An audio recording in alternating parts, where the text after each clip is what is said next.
Hi, I'm Eddie Tamir, and I'm the owner of the Lido Cinemas, together with my family. Welcome.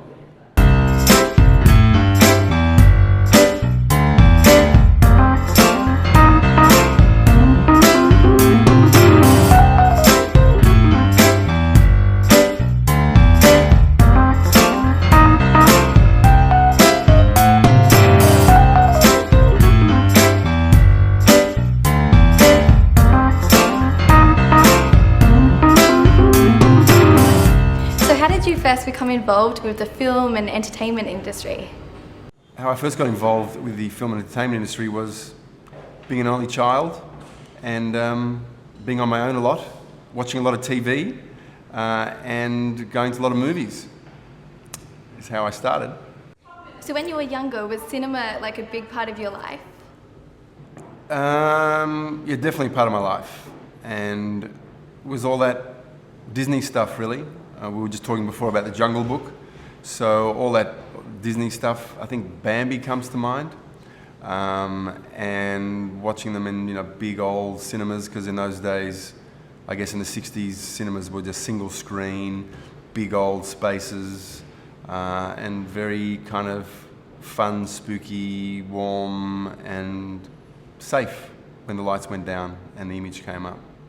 Because of my experience and loving it so much in my early days, I guess to a certain level we look to replicate that experience in what we do. So all our three cinemas, the Classic, the Cameo and the Lido, are all original cinema buildings. So they all have the cinema history and the romance of old-time big cinema spaces, and each of them have history in the features that we show, as well as making it contemporary, having an exciting edge alongside the historical.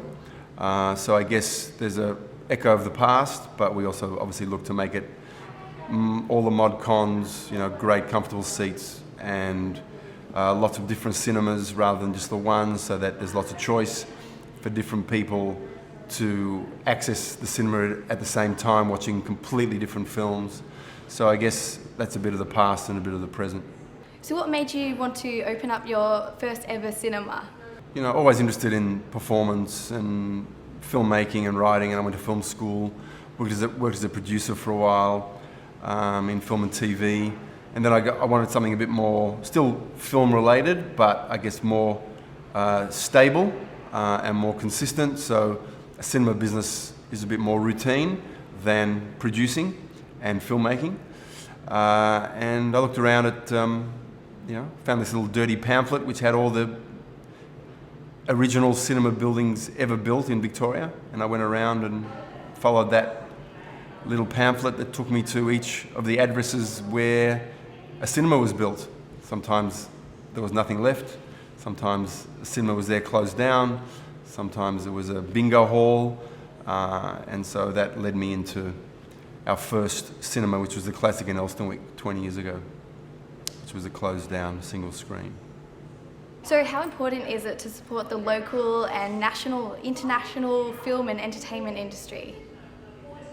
With the kind of cinemas that we have an unusual eclectic mix. So we're a local and an art house, so we love to play kids stuff in the holidays and have kids seeing their first or their 10th or their 20th movie and jumping up and down, being excited about smell of popcorn and being in the dark, and we love that. Then we love also being serious Saturday night film watching the latest foreign language film. We're showing Son of Saul, which won the Oscar for Best Foreign Film this year. So we go big and small. So we like to do international, we like to do independent, and we like to do Australian, all in one big soup.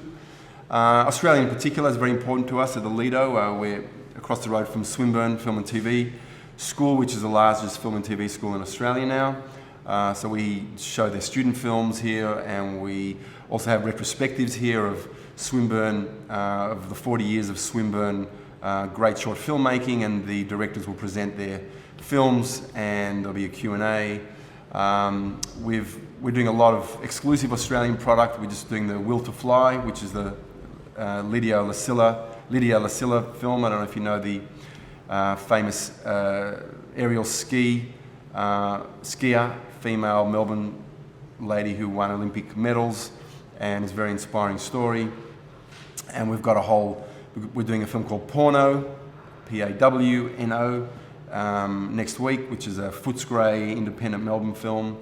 We're doing Month of Sundays with Anthony LaPaglia in a couple of weeks.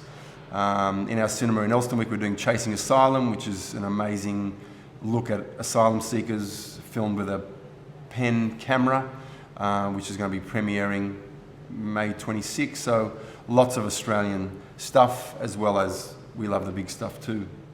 Yeah, so we want to make them feel like they're at home, but in a luxury home. So we want to be that luxury cinema in their backyard, and people from 10 kilometres radius around just coming here, feeling at home, but feeling like they're having a world-class experience, world-class films in a world-class, surprising environment that they'll come back to.